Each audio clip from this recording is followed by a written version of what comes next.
Canada's newly elected NDP leader has a clear mission in front of him. I want to say it out loud. Canada, mark your calendar. The NDP comeback starts now.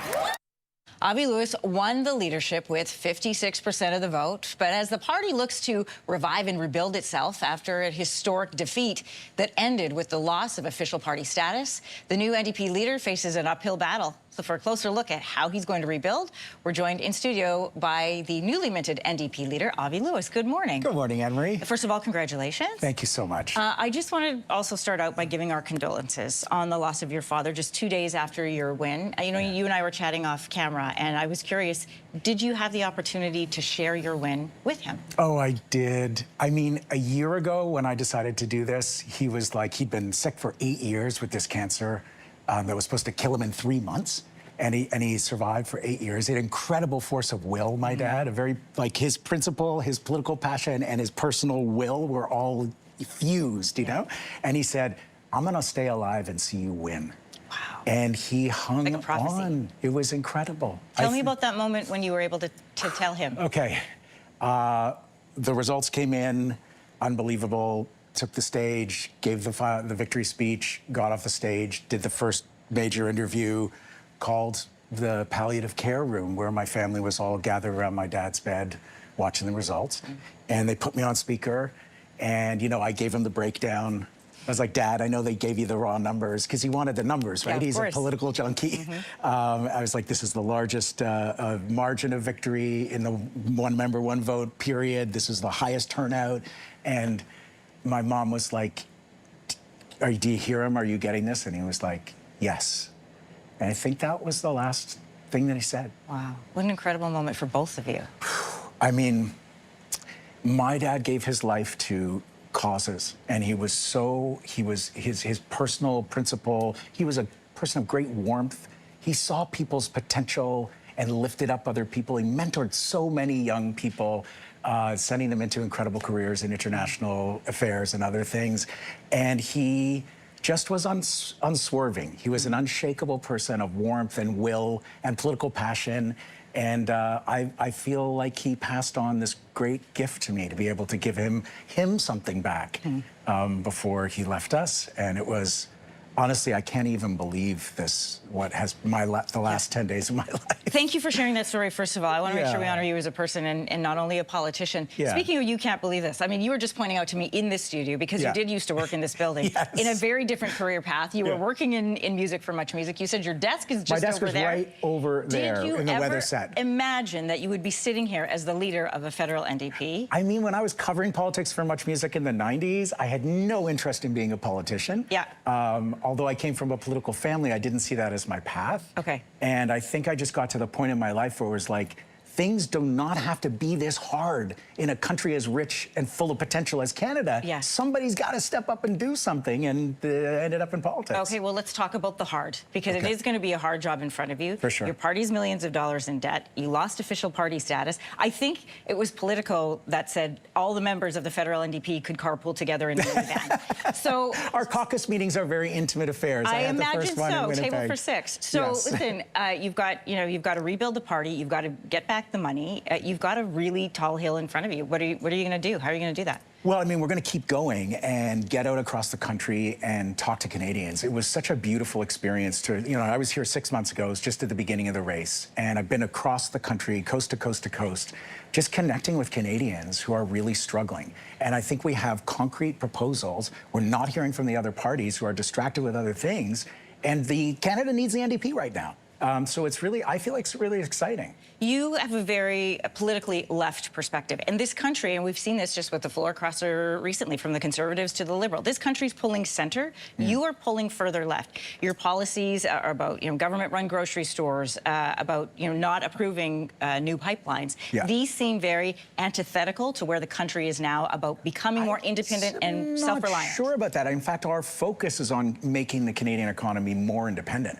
What we're seeing is the market market is failing to provide housing for people that they can afford, food for people that they can afford. Transit is a nightmare. In times like this, the government has to step up and focus on the everyday emergencies that Canadians are facing. I feel like the Carney government is distracted. Obviously, big things are going on in the world with war, etc. But also, they're getting floor crossers from the extreme right. And I don't know what it means to be a liberal anymore after yesterday's bombshell with Marilyn Gladue. Yeah. I mean, she ran for the leadership of the Conservative Party 6 years ago on an anti-abortion platform, against banning conversion therapy, a blatantly homophobic stand. Yeah. And this is now a liberal. So Canadians need a progressive alternative, and the lane is wide open for the NDP there. You mentioned you're not quite sure what a liberal is anymore, but I think people could fairly say that about the NDP. So if you're not Jagmeet Singh's version and you're not Jack Layton's version, what is the NDP party under you? Well, the NDP is a party that sticks to its principles and has clear proposals about how to solve the housing emergency, how to solve the cost of living emergency. This question of public option for groceries been taken up right here in the city of Toronto, which is now studying the proposal. We sparked a national debate, and we have a very clear plan to cut grocery prices by 30 to 40% for Canadians at a cost to the federal government that would subsidize this network of 50 kind of public Costco plus local stores. We'd subsidize it. It costs $350 million to launch and $300 million a year, which is, Anne-Marie, 0.5% of the current defense budget. So these are not expensive, radical proposals. These are practical solutions to the crisis of the cost of living. And we're going to get out there and fight for Canadians and their everyday needs. When the other parties are distracted, Pierre Poilievre is in a leadership crisis with all these floor crossings. And the Prime Minister, I don't know, he's building a big tent so big that I think if a tent is as big as the entire political spectrum, what do they stand for?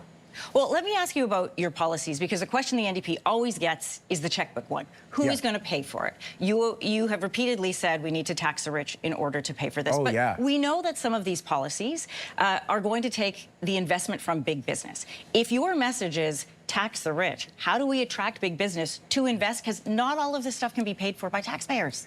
Well, so first of all, the Prime Minister has a proposal to spend $500 billion in the next decade on weapons and war. And I don't think that that's going to make us safer in the current climate. I think Canadians are scared and we're looking for security. We're on this oil roller coaster. It's $1.80 a liter for gas. Electric vehicle, if you do the math, to charge your electric vehicle costs the equivalent of 30 cents a liter. Yeah, but we don't have the infrastructure, and to pay to get the infrastructure. Well, we're talking about spending $500 billion on weapons and war to create 125,000 jobs. That kind of money could create an electric vehicle revolution in Canada and a public housing. Absolutely. Are you kidding? Canadians want to get off the roller coaster of high gas prices and the price shock through the entire economy. The oil price, because of the war, and because of, the oil industry is going to reap tens of billions of dollars of profits, and prices are going to go even further through the roof. We got to get off this roller coaster. We need the government to govern in the interest of everyday people. We are a rich country. Banks made $70 billion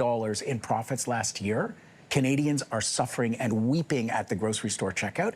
Government is for providing the basics for people at a price they can afford, and that's what the NDP stands for. All right, you are an NDP leader now, federal party leader, so I'm going to ask you a headline question. Yeah, okay. No, this is you. Okay, no, yeah. We've seen floor crossings happening. There's rumors of more happening. What do you make of the Liberals building a majority on negotiations, not elections? Yeah, I mean, I think at this point, Canadians are starting to go, does our vote count if we vote for somebody and then they just end up in the other party? The NDP has a policy that we believe that if you want to cross the floor, you should resign and let people have a by-election and re-elect you because they voted for a party. The parties should mean different things. You and the Conservatives agree on something. Well, there you go. No, but I mean, parties should mean something, right? And people can trust that the NDP stands for working people and their everyday needs. And I think that, I think Canadians are starting to question what this majority government will mean if Carney can assemble it. And I don't know. I think it's troubling. Quickly, where are you going to run for a seat? Where I can win. But first, we're going to rebuild the party first. I talked to the caucus, the very first caucus meeting right after I was elected, and they were like, you stay out there, keep traveling, tour the country, listen to Canadians, talk to Canadians about our everyday solutions to the crises they're facing, and rebuild our party. So we're having big events, we're finding candidates, we're going to get election ready, we're going to pay off our debt, we're going to build our war chest, and I'll run when we're ready. Okay. NDP leader Avi Lewis, thank you for coming back to this studio this morning. Thanks, Anne-Marie. If you like that video, make sure to subscribe to the Your Morning YouTube feed, where you can find all kinds of new content posted every weekday morning.